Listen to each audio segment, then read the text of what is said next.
Hey guys, Buffaque again. So today I'm going to do a quick video on something that's become kind of popular lately on at least one of the Spyderco Facebook pages that I'm a part of. Lately a lot of guys have been using this stuff right here, RIT Dye. This stuff works really well to dye the scales on your Spyderco blades. It works real well with the FRN materials. Okay, here are three that I did yesterday. So you've got a red, kind of an OD green, and a purple. I think they all turned out really cool.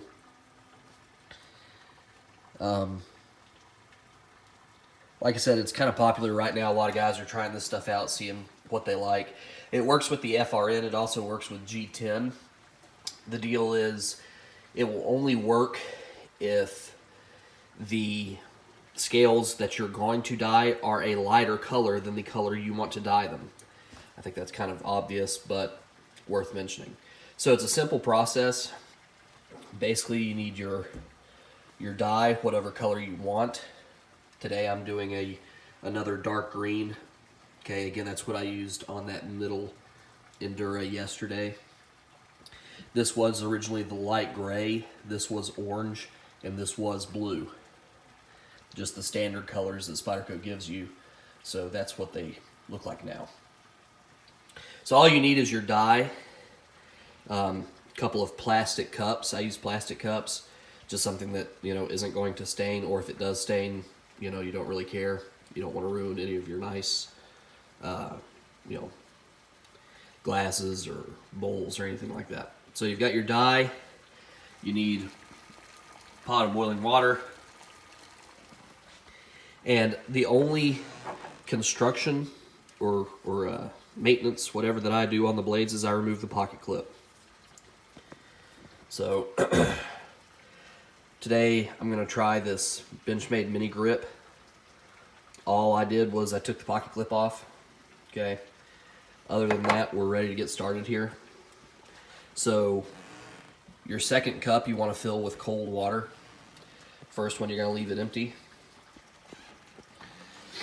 You're going to try and do all of this one-handed today. Hopefully it won't make too big of a mess. So you want to pour in your boiling hot water into the empty cup.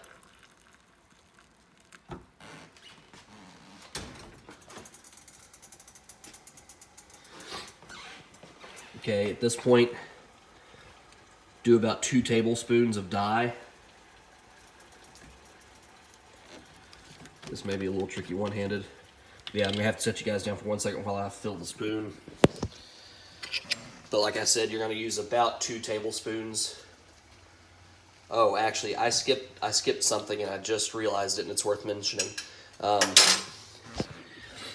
You want to shake this stuff up.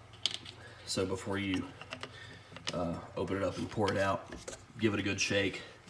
I just opened that and it came out really like watery and almost kind of brown looking. So like any other, like paint or anything like that, give it a good shake, good mix. See how we look now. Yeah, there we go. So again, I use 2 tablespoons of the dye. I'm sorry you guys can't see this, but doing this one-handed. I'll get you back up here in just a second. Okay, there we are. So added 2 tablespoons of dye.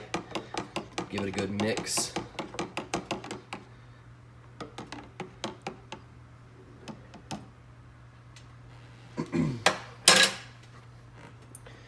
And at this point, I just hold the knife by the blade, and in we go.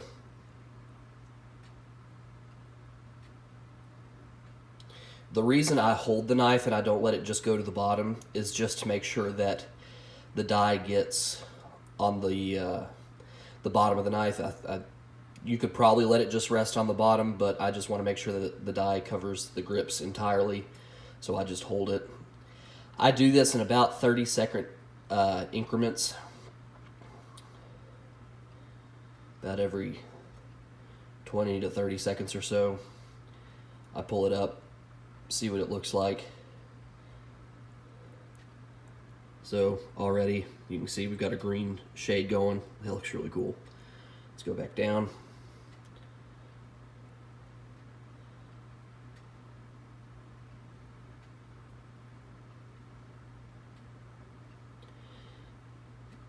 I really like doing this because you don't have to take your blades apart.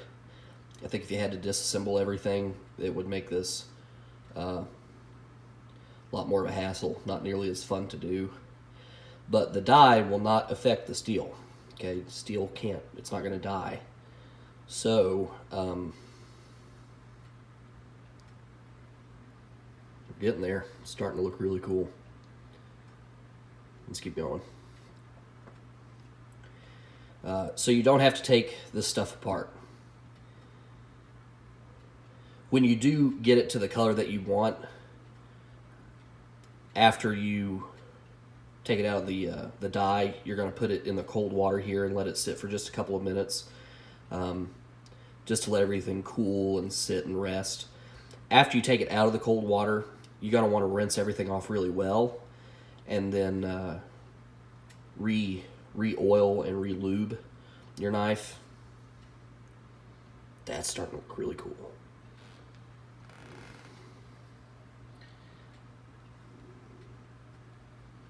I'm going to go just a little bit longer.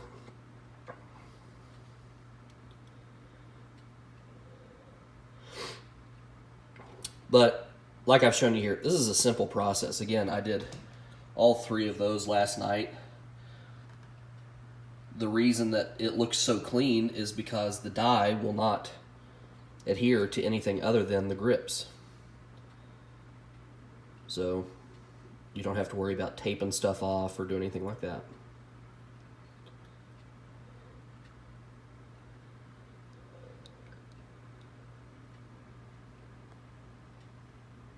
That's starting to look really cool. It's interesting because the actual color doesn't look like it does on camera. On camera, that looks like an OD green. But here in person, it's almost more of a mix between like OD with almost a little bit of a lime green to it. It's a little bit lighter than it looks on camera. It's starting to look really cool. This is the part where obviously it's just up to you how long you want to leave it, if you want it lighter or darker. Obviously, if you're not sure, leave it a little bit lighter. You can come back later and dye it again to get it even darker. So if you're not sure, I suggest err on the side of being a little bit lighter, and then come back later to darken it up if you want to. Something else you can do that I saw a few guys do is that they did a fade. So basically,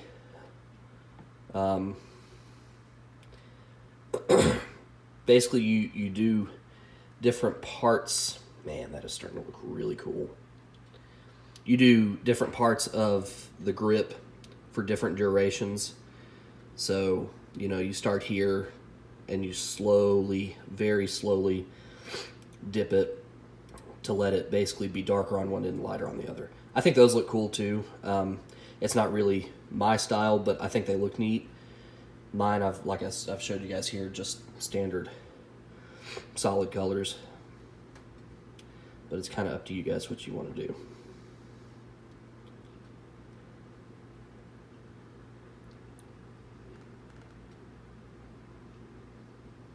That is pretty cool looking. I'm going to do another 30 seconds and we're going to be done.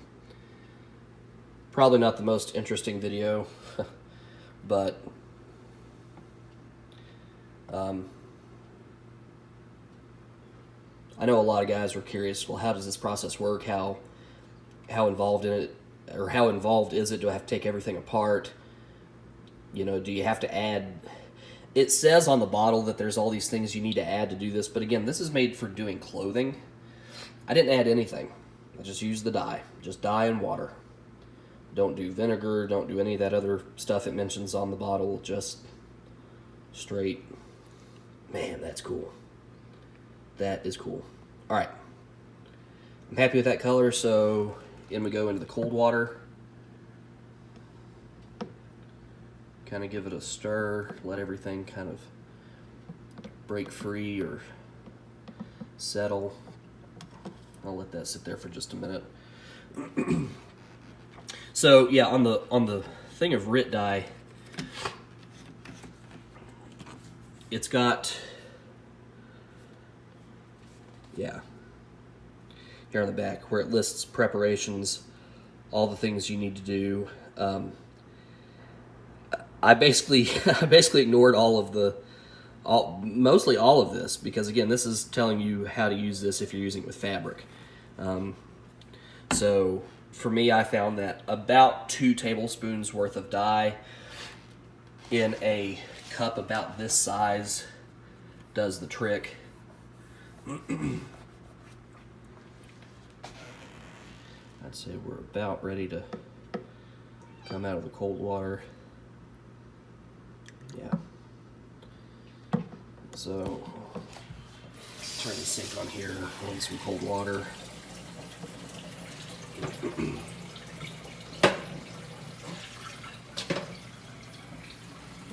So we'll come out of here.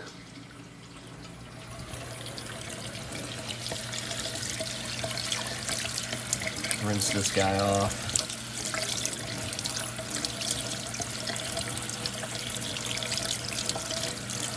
Here we go. Over here you got a much more accurate idea of how that color turned out. Shut this guy off. So that's what we're looking at now. Pretty cool. Pretty cool. So hope you guys enjoyed that. Hope you find it somewhat informative. If this is something you're interested in, this right here is what you want. In places like Walmart, this is in the same section as like laundry detergent and bleach and things like that. So that's where you can find it. Anyway, hope you enjoyed it, guys. Let me know in the comments how many of you guys have done this, what you guys think. You could tape it off and do different patterns, you know, tiger stripe or fades or any of that kind of cool stuff. I'm simple. I like just one flat color. Everything's the same. But let me know what you think. Hope you enjoyed it, guys. We'll see you next time.